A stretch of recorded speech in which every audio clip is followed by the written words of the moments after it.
মুখে উন্নয়ন উন্নয়ন বল তুললেও বাস্তবে লুটতরাজে ব্যস্ত ছিল আওয়ামী লীগ সরকারের মন্ত্রী এমপি থেকে শুরু করে সবাই।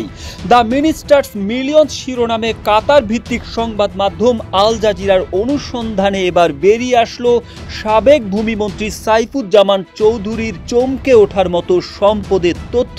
শেখ হাসিনা ভারতে পালিয়ে যাওয়ার পর পালিয়েছেন সাইফুজ্জামান, কিন্তু ক্ষমতায় থাকাকালীন তিনি দেশের টাকা বিদেশে পাচার করে যুক্তরাজ্য, যুক্তরাষ্ট্র, দুবাই, সিঙ্গাপুর, মালয়েশিয়ায় 500-র বেশি বাড়ি কিনেছেন। এর মধ্যে শুধু যুক্তরাজ্যেই 360টি বিলাসবহুল বাড়ি কিনেছেন সাবেক ভূমিমন্ত্রী সাইফুজ্জামান চৌধুরী। যুক্তরাজ্য, যুক্তরাষ্ট্র, দুবাই সহ সব মিলিয়ে তার সম্পত্তির পরিমাণ 8,000 কোটি টাকারও বেশি। সাইফুজ্জামান তার এত সম্পদের তথ্য নির্বাচনী হলফনামা ও ট্যাক্স ফাইলে গোপন রেখেছেন। সাইফুজ্জামান নিজেই জানিয়েছেন শেখ হাসিনা জানতেন তার এসব সম্পদের কথা।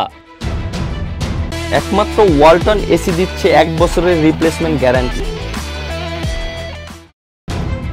যুক্তরাজ্যের এমন অনেকেই আছেন যাদের ইচ্ছা থাকা সত্ত্বেও দেশটির শীর্ষ নির্মাতা প্রতিষ্ঠান বার্কলি গ্রুপের বিলাসবহুল বাড়ি কেনার সামর্থ্য নেই। সেখানে বাংলাদেশের মতো একটি উন্নয়নশীল দেশের একজন একটার পর একটা বাড়ি কিনছেন, এত টাকা তিনি কিভাবে আনছেন? এমন প্রশ্নে লন্ডনে সাইফুজ্জামান চৌধুরীর হয়ে সব সম্পদ দেখাশোনাকারী চট্টগ্রামের রিপন মাহমুদ জানায়, দুবাইয়ের কোম্পানিগুলোর সঙ্গে বাংলাদেশি কোম্পানির ব্যবসা দেখিয়ে টাকা নেওয়া হয়, সেখান থেকে যুক্তরাজ্যে আনা হয়। মধ্যপ্রাচ্যের দেশ সংযুক্ত আরব আমিরাতে দুবাইয়ে সাইফুজ্জামানের রয়েছে অঢেল সম্পদ। সেখানে তার ও তার স্ত্রী রুকমিলা জামানের নামে রয়েছে প্রচুর সম্পত্তি। দুবাইয়ে তাদের অন্তত 54টি সম্পত্তি রয়েছে। এছাড়াও সিঙ্গাপুর ও মালয়েশিয়ায় বাড়ি আছে, নিউ ইয়র্ক, ম্যানহাটনে তাদের বাড়ি আছে। শুধু কি বাড়ি, অবৈধ পথে দেশের টাকা বিদেশে নিয়ে সাইফুজ্জামান করেছেন বিলাসী জীবনযাপন। গর্ব করে নিজের জুতার বর্ণনা দিতে গিয়ে তিনি বলেন, এটা টেইলর মেডের জুতা, হেরডসীয় কাস্টম মেড জুতার অর্ডার দিয়েছি, এটি তৈরি হতে 4 মাস সময় লাগে। এগুলো উট পাখি ও কুমিরের বুকের চামড়া দিয়ে তৈরি জুতা।